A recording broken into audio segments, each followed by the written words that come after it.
Gente, tudo bem? Eu sou Helene Ciprim e vamos continuar a leitura do livro Vidas em que Jesus e Buda se conheciam, capítulo 8, J canalizado, 1965-1977. E o Gary começa com uma pergunta. Tudo isso virá à tona nesse século? E a puxar. Parte disso. Este século será uma viagem alucinante. Lembre-se da praga chinesa, que você possa viver em tempos interessantes. Vocês terão que lidar com tudo, desde conflito nuclear regional até vírus geneticamente modificado. Qualquer semelhança é mera coincidência. E o Arten. Na verdade, um dos maiores problemas que a raça humana enfrentará, conforme o século avança, é o hackeamento organizado por criminosos e governos. Se o perdão não for suficientemente praticado, esse hackeamento pode levar à guerra cibernética. Pode ser que você acorde em uma manhã e perceba que toda a energia elétrica do país acabou.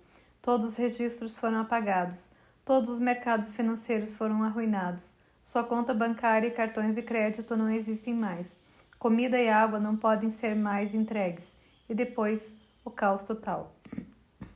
E o Gary. Tem sempre alguma coisa acontecendo. E o Arten. Ainda existe o desafio à existência humana, que será apresentado pela inteligência artificial. Uma hora, essas diversas inteligências não vão pensar sobre si mesmas como artificiais e começarão a assumir identidades egóicas. Como você sabe, a mente egóica é uma máquina de sobrevivência. Algumas dessas inteligências um dia considerarão os humanos desnecessários e ineficientes. Lembre-se, o ego adora novos problemas. Isso mantém sua atenção fixa na projeção, colocando-o como efeito dela. Logo que você a julga e a torna real, o ego sobrevive. E o Gary. Qual será o resultado? E o Arten. Não queremos estragar o filme para você, Gary. Por falar nisso, pense no que parece acontecer em sua vida como sendo apenas isto, um filme. E você não é o Gary.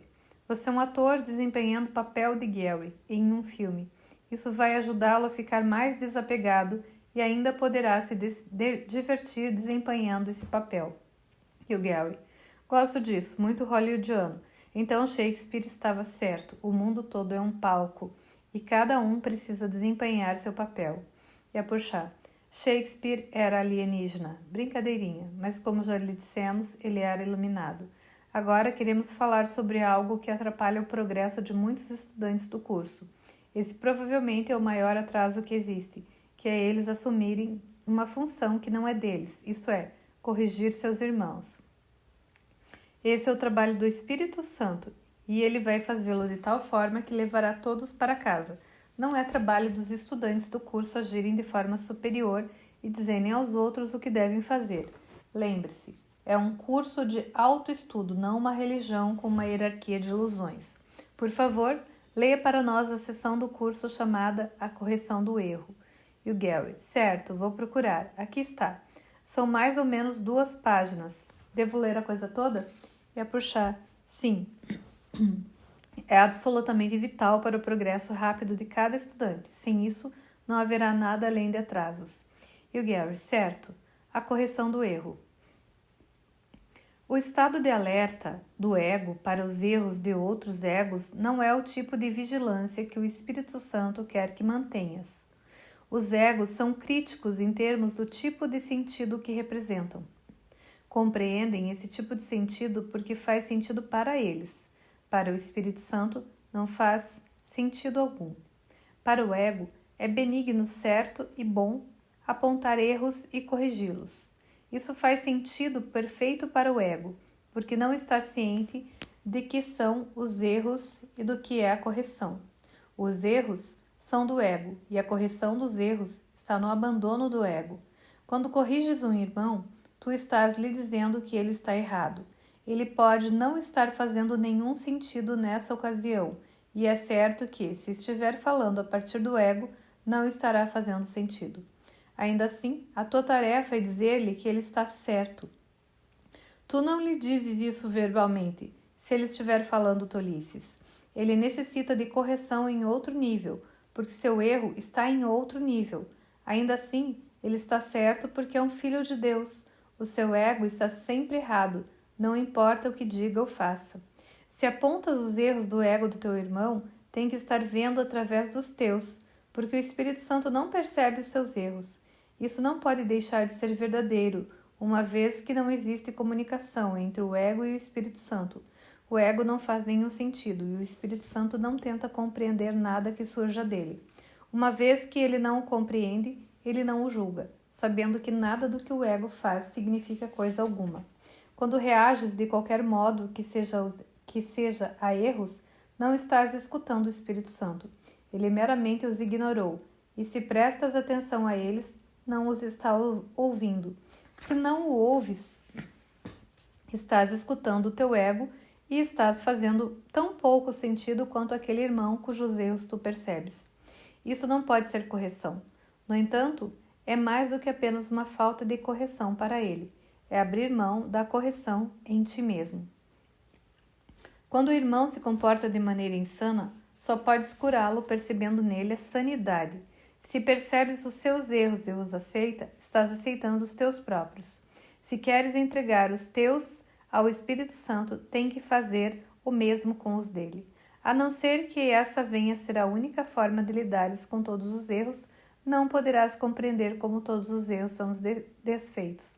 Há alguma diferença entre dizer-te que o que ensinas tu aprendes e isso? O teu irmão está tão certo quanto tu estás, e se pensas que ele está errado, estás condenando a ti mesmo. Tu não podes corrigir a ti mesmo. É possível então corrigires um outro?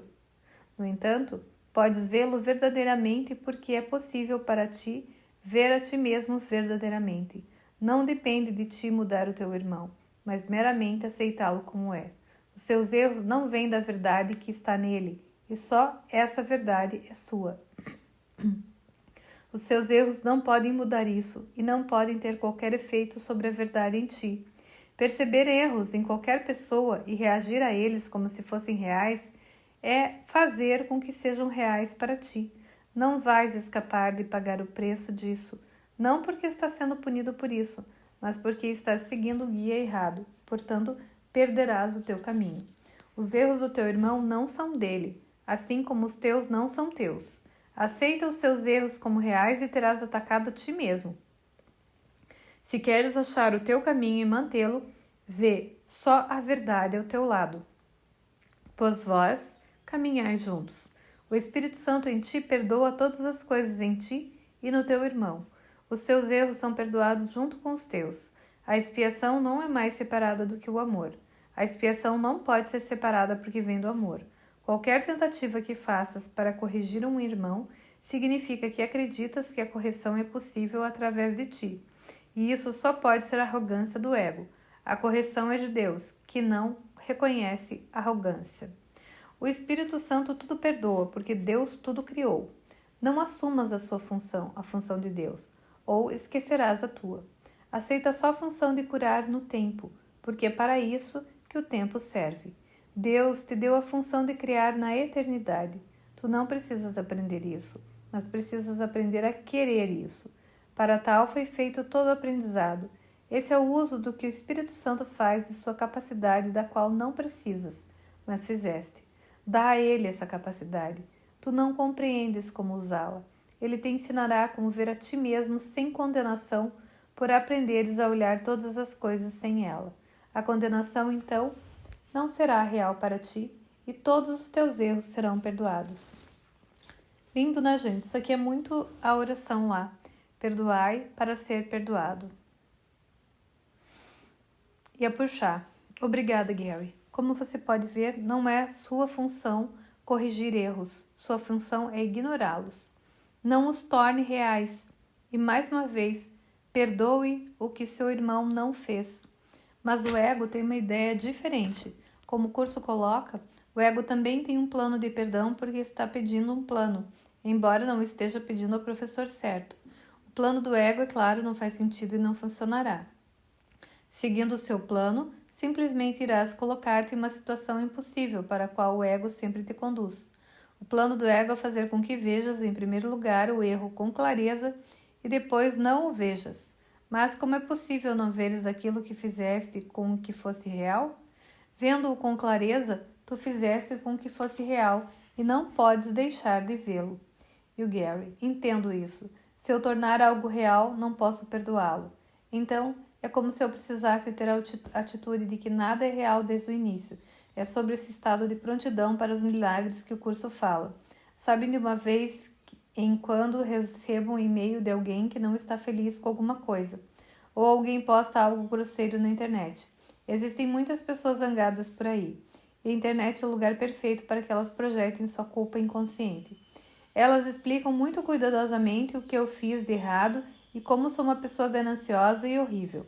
Não que me conheçam ou já tenham me encontrado, e elas são muito claras sobre qual é o meu problema. Depois, no final do e-mail, postagem muitas vezes dizem: "Ah, mas eu perdoo você." E o Arthur: "Exatamente." E elas passam tanto tempo tornando isso real que não entendem que não estão perdoando você. Essa é uma armadilha clássica do ego, e o ego é muito bom em elaborá-la.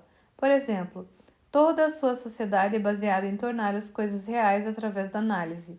Muitas das suas profissões se envolvem com isso, incluindo a sua e a de muitos outros. Engenheiros, médicos, advogados, cientistas, físicos, corretores da bolsa de valores. Mas essa análise torna tudo firmemente real para a mente. Eu, com certeza, não estou dizendo que você não deveria analisar as coisas se isso fosse parte do seu trabalho. O que estou dizendo é que você deve estar ciente disso para que não fique preso em tornar tudo real. O que deve fazer é substituir sua crença em ilusões pela crença na verdade. E como você sabe, no curso a palavra luz significa verdade. J pergunta em certo ponto: é possível achares a luz analisando a escuridão? Como faz o psicoterapeuta ou como o teólogo, reconhecendo a escuridão em ti mesmo e procurando uma luz distante para removê-la, enfatizando a distância durante todo o tempo? E a puxar. A resposta, obviamente, é não. É por isso que o tipo de perdão do curso que você descreveu tão sucintamente ignora o problema, não o torna real e o substitui pela verdade. Sim, é preciso perceber o que está perdoando. Você está agindo dentro da estrutura do ego, onde a cura é necessária. E enquanto parecer está aqui, verá outros corpos e parecerá que tem problemas reais, contas reais para pagar e relacionamentos reais a perdoar. Mas, se perdoá-los, eles não vão mais fazê-lo se sentir ansioso, abandonado, em falta ou quaisquer outras influências negativas que essas coisas possam ter sobre você. E o Gary fala: certo, então vou me esforçar ainda mais para apenas perceber as coisas e perdoá-las instantaneamente ao invés de analisá-las. Realmente tenho o hábito de analisar as coisas. Alguns meses atrás fui assistir aos Eagles no Hollywood Bowl e lá pelo meio do concerto, sendo uma música de longa data, vi-me analisando a forma como eles estavam tocando e cantando. Aí me peguei no ato. E sei que foi o Espírito Santo que me deu a ideia. Por que você simplesmente não aprecia a música? Um cara me perguntou uma vez em um workshop se quando ele perdoava tinha que entrar em contato com a culpa em sua mente inconsciente que correspondia à oportunidade de perdão para a qual estava olhando, e ficar ciente dela e depois perdoá-la. Como vocês responderiam isso? E a puxar. Não, você não precisa acessar a culpa inconsciente na sua mente. Isso é parte do trabalho do Espírito Santo. Uma pessoa provavelmente levaria centenas de milhares de anos para fazer esse trabalho. Lembre-se, o curso economiza tempo para você. O Espírito Santo pode ver tudo, incluindo o que está oculto na sua mente. Você só precisa perdoar o que está na sua mente. Se fizer isso, o Espírito Santo vai curar a culpa que está ligada ao evento. É por isso que o curso descreve sua parte como bem pequena e o trabalho do Espírito Santo como bem grande, mantendo em mente que J e o Espírito Santo são um e o mesmo. Ele diz logo no início do curso: quando apresentares um milagre, eu arranjarei tanto tempo quanto espaço para que se ajustem a ele. Se você fizer sua parte, o Espírito Santo vai cuidar do resto. E o Gary? Falando do Espírito Santo, sempre me perguntam como trabalhar com ele. As pessoas querem saber especialmente como elas podem ter certeza se estão ouvindo a voz do Espírito Santo. Como elas podem saber que não é o ego? E a gente vai deixar esta pergunta para as cenas dos próximos capítulos.